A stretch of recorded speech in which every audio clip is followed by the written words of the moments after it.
उस रात सरकारी अस्पताल में एक जवान लड़का सांसें गिन रहा था। उसकी शरीर पूरी तरह कमजोर हो चुकी थी। कई रात से सोया ना हो और चेहरा इतना पीला पड़ चुका था जैसे शरीर में खून ही ना बचा हो। डॉक्टरों को नहीं समझ आ रहा था यह कौन बीमारी है। उसकी गर्दन और छाती और पीठ पर गहरे काले निशान थे, जैसे किसी ने अपनी बाहों में जकड़कर। कमरे में खड़े उसके बाप की आंखों में दर्द साफ दिखाई दे रहा था। माँ का रो रो का बुरा हाल था। मैंने कहा था उस कोठी से दूर रहने को। हाय मेरा बेटा, मेरा बेटा, कोई इसे बचा लो, मेरा बेटा। तभी यश की आंखें अचानक खुली। किसी और को कुछ भी दिखाई नहीं दिया। यश कांप उठा, जैसे वह कुछ कहने जा रहा था। तुम फिर आ गई। उसी पल कमरे में एक हल्की मीठी खिड़की के पास लगे पर्दे अपने हिलने लगे, जैसे किसी ने अभी अभी उसे छुआ हो। यश के ओठों से एक आखिरी चीख निकली। इसके बाद उसका शरीर ढीला पड़ गया और डॉक्टरों ने उसे मृत घोषित कर दिया। यश की आंखें उसी कोने पर टिकी थी। यह कहानी तब शुरू हुई थी तब यश अपने गर्लफ्रेंड के साथ एक होटल में बैठा खाना खा रहा था कि उसकी जिंदगी हमेशा के लिए बदलने वाली है। तुम्हारा ध्यान केवल खाने पर ही है। एक बार मेरी तरफ भी देखो। लोफड़ों जैसी हरकतें मत किया करो प्लीज। सीटी क्यों मार रहे हो? इसमें क्या है?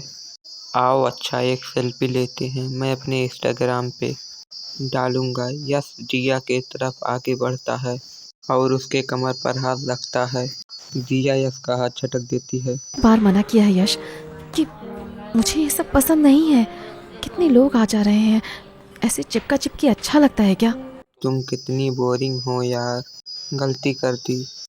मैं अपनी गर्लफ्रेंड बनाकर सीटी मत मारो, कंधे पर हाथ मत धरो, यहाँ मत छुओ वहाँ मत छुओ, दिन भर भजन करने के लिए रेडियो बनी हो। ओ, तो तुम सिर्फ यही सब करने के लिए मेरे साथ रहना चाहते हो? तुम कुछ करने दोगी तब कर तो करूँगा। नाराज होकर वहाँ से चली जाती है। गुस्से में अपने दोस्तों को मिलने के लिए निकल जाता है। नालायक, घर ही क्यों आता है? बाहर रोड पर ही सो जाया करना। छुट्टियां क्या हो गई, घर में पैर ही नहीं टिकते हैं साहबजादे के।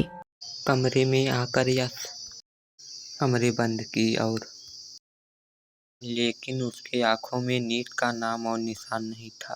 रह रहकर दिया का हाथ झटकना उसे याद आ रहा था। अचानक उसके पास के कमरे में माँ बाप की बात करते हुए सुनाई देती है। फिर उसी कोठी के चक्कर में गांव जा रहे हैं। मैं कहती हूँ छोड़िए ना। अरे शहर के कुछ लोग खरीदने के लिए तैयार हुए हैं। अगर ये सौदा हो गया तो हमें बहुत फायदा होगा। अगर करोड़ों की प्रॉपर्टी पड़ी हुई तो होगा। लेकिन फिर भी मुझे लगता है बंद दरवाजे के पीछे जो है उसे क्यों बाहर का रास्ता दिखाना। जाने दीजिए ना। अरे कुछ नहीं है, मैंने सब सोच समझ लिया। अब सो जाओ, सुबह मुझे जल्दी निकलना है। कौन सा गांव, कैसी हवेली? मम्मी पापा किस हवेली की बात कर रहे हैं, कल तक देखना होगा। पापा आप कहाँ जा रहे हो? मैं भी साथ चलूं? तुम नहीं, तुम्हारी कोई ज़रूरत नहीं। पापा मैंने सुना था आप किसी गांव जा रहे हो। मुझे भी पुरानी हवेली देखना है। वेकेशन चल रहे हैं, पूरा दिन माँ का खिचखिच सुनने, तो आपके साथ ही चल लूं। अच्छा ठीक है, रात होने से पहले हम लोग निकल जाएंगे। कोई मसला नहीं है, ठीक है चलो। कुछ ही देर में दोनों गाड़ी में बैठकर गांव निकल पड़े। रास्ते भर में कच्ची सड़कें, खेत दूर दूर तक थे। कुछ घंटे बाद उनकी गाड़ी एक पुरानी कोठी के पास आकर रुकी। कोठी सच में बहुत विशाल थी।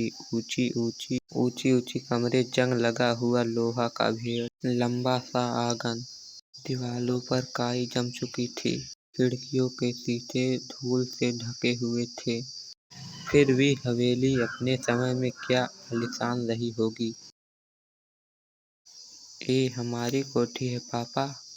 Oh my God. हाँ, बहुत पुरानी है। अब कोई सवाल जवाब नहीं। हाँ, किसी सामान को छूना नहीं। अब मेरा काम करने दो। यश अंदर कदम रखता है। उसकी मीठी सी खुशबू सूंघती है। वह खुशबू बेहद अजीब थी, जैसे रात में जैसे फूल की खुशबू। यश को ऐसा लगा कि जैसे उसके पास से कोई गुजरते हुए गया हो। अजीब है, यह खुशबू यहाँ से कहाँ से आ रही है? पुरानी हवेली, यहाँ तो सीलन की खुशबू आती है। क्या बात है? क्या ताका झाकी कर रहे हो? अगर पार्ट 2 देखना चाहते हैं तो कमेंट करें, चैनल को सब्सक्राइब